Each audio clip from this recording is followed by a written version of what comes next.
Pet parents are set for more options when dining out with their dogs, as the government plans to let 1,000 more restaurants allow dogs inside in 6 months. Plans for the long-awaited Pak Shek Kok MTR station unveiled, as the location will be moved closer to the science park, with the opening targeted for 2033. And death toll from Guangxi floodings rises to 39, while some 10,000 teachers and students stranded by floodwaters in a Guigang school campus are all saved.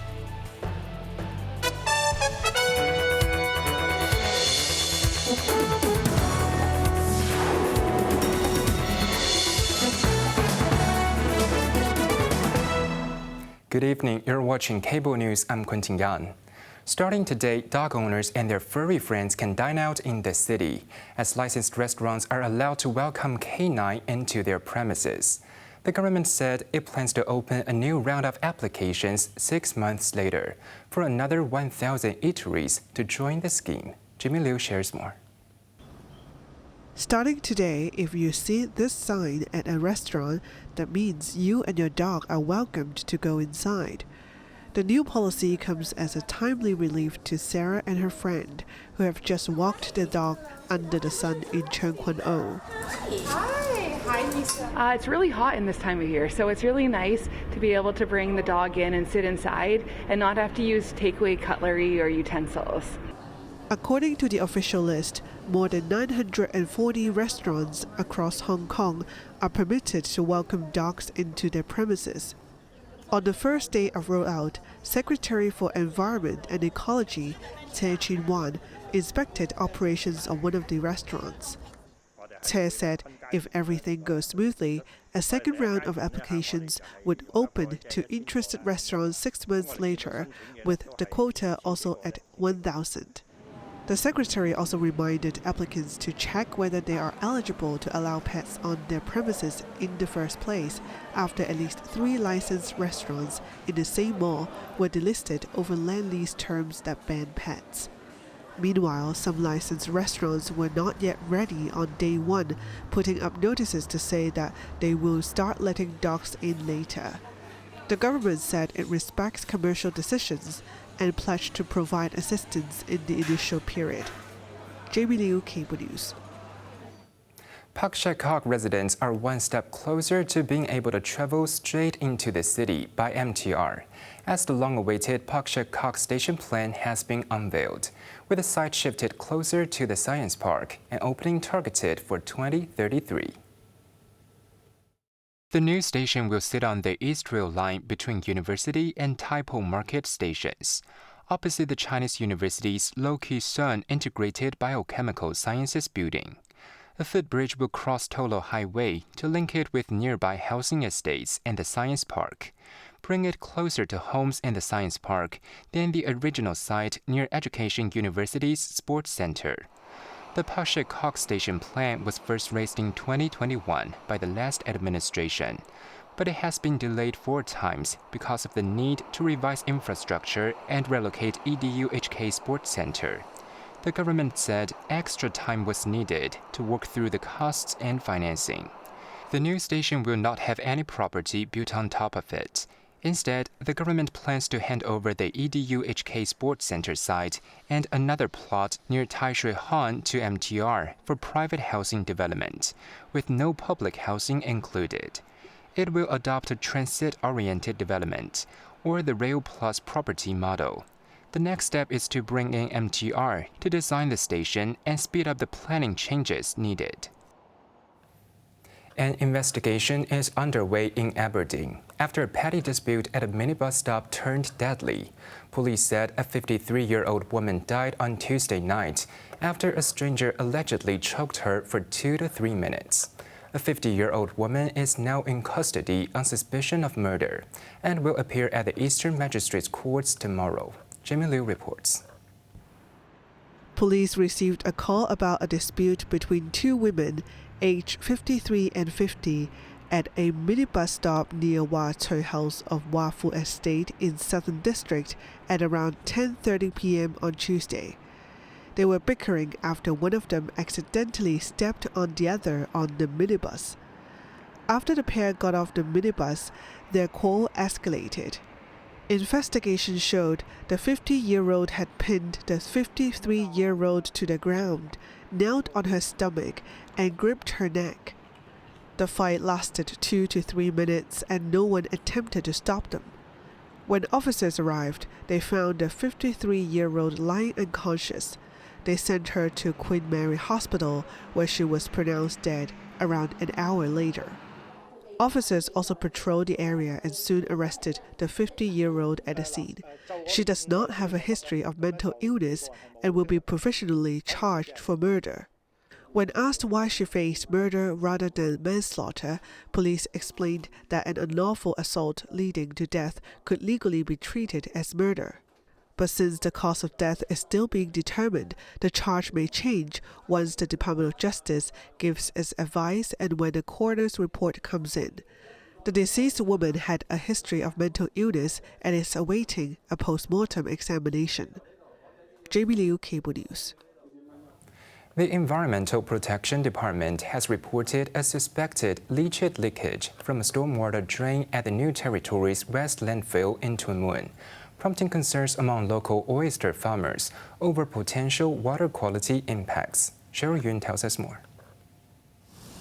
The EPD said most of the leachate has been intercepted by a silt curtain regularly installed at the stormwater outfall, limiting the amount that reached the Taishui Hang stream, which is running adjacent to the landfill and flowing out to Deep Bay. However, the incident has still caused worry among oyster farm operators concerned about water quality. District Councillor Chong Kin Feng said the affected watercourse is located near oyster raft aquaculture sites. Several farm operators have approached him, expressing fears that the leakage could affect water quality and undermine public confidence in locally sourced seafood. Meanwhile, lawmaker Mark Chong described the incident as rare. Citing information from the EPD, he said only a very small portion seeped through, and recent heavy rainfall had significantly diluted it. However, he stressed that leachate should not have appeared at a drain in the first place.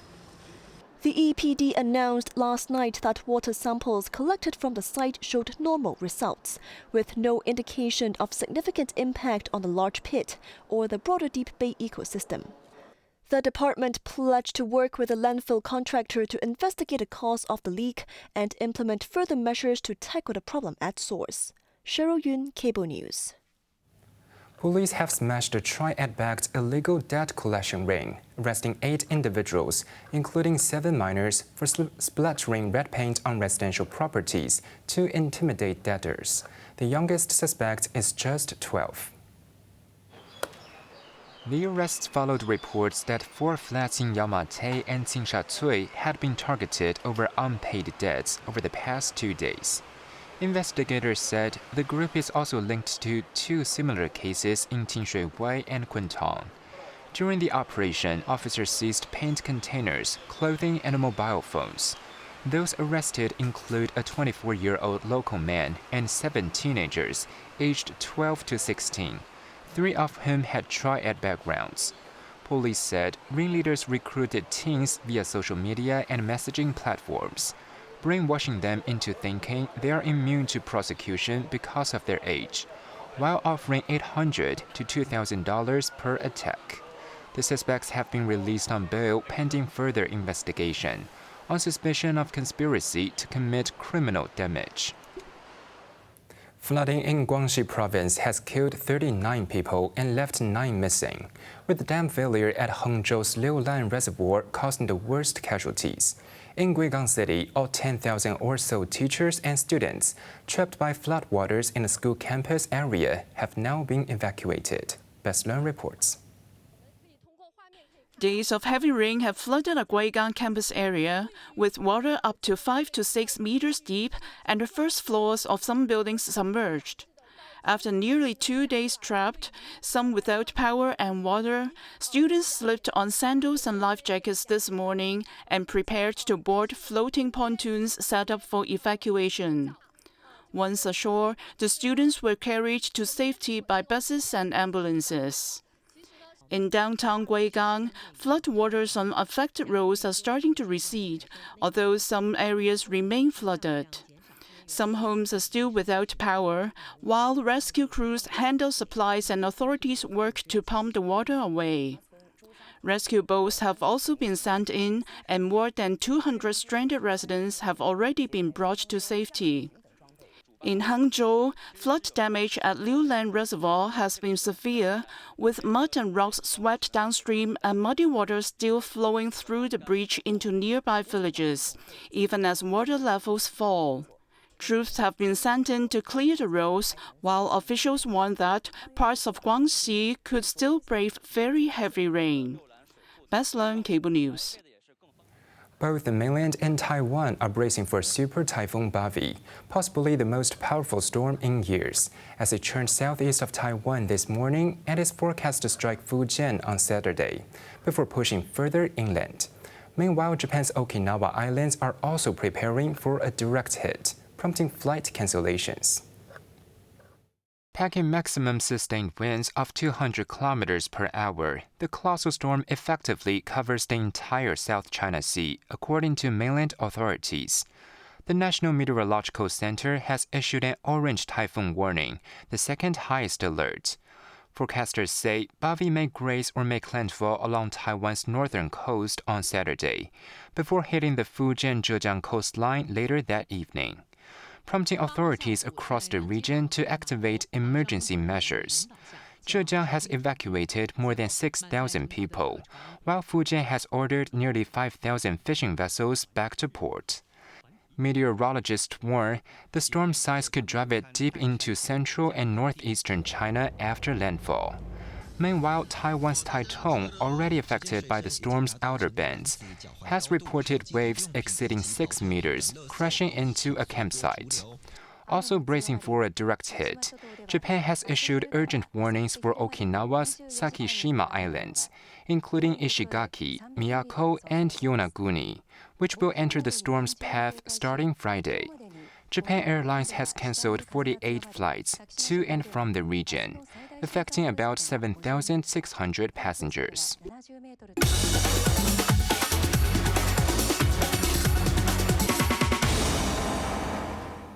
Now let's take a look at the stock market. The Hang Seng Index ended the day down 169 points. Top active stocks of the day. Tencent was down $9.20. Knowledge Atlas was up $207. Hua Hong Semiconductor was up $15.70, while Xiaomi was down 30 cents. On to the weather now. Cloudy periods and 1 or 2 showers in the morning and at night. Fine and very hot with some haze during the day tomorrow.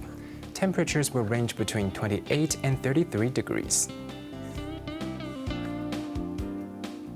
And that's our news tonight. I'm Quentin Yan. Thank you for watching. Good night.